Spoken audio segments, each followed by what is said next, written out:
कोयत्याने मारहाण करून गंभीर दुखापतीच्या गुन्ह्यातील फरार आरोपी जेरबंद। गुन्हे शाखा युनिट 2 ची कामगिरी।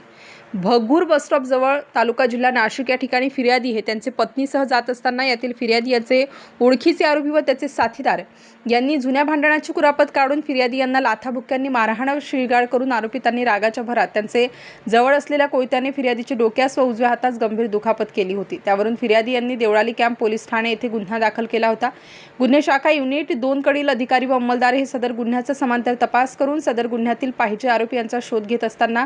दिनांक 2 मे 2025 रोजी सहाय्यक पोलीस उपनिरीक्षक गुलाब सोनार यांना गोपनीय बातमी मिळाली की देवळाली कॅम्प पोलीस ठाणे येथे दाखल गुन्ह्यातील आरोपी सुनील भालेराव हा गुन्हा दाखल झाल्यापासून फरार असून तो आनंद कॉम्प्लेक्स येथे येणार आहे अशी माहिती मिळाल्यावरून त्यांनी सदरची माहिती सहाय्यक पोलीस निरीक्षक हेमंत तोडकर प्रभारी अधिकारी गुन्हे शाखा युनिट 2 यांना देऊन त्यांनी नमूद पथकास मार्गदर्शन करून गुन्हे शाखा युनिट 2 कडील सहाय्यक पोलीस उपनिरीक्षक गुलाब सोनार, पोलीस हवालदार सुनील आहेर, पोलीस अंमलदार प्रवीण वानखडे, संजय पोटिंदे अशांचे पथकाने मिळालेल्या माहितीच्या आधारे सापळा लावून आनंद रोड गोडसे कॉम्प्लेक्स येथे आरोपी नामे सुनील अशोक भालेराव वय 23 वर्ष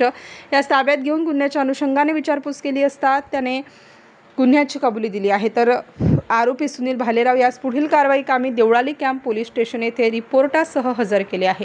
स्टार न्यूज साठी मोहसिन पठाण, नाशिक।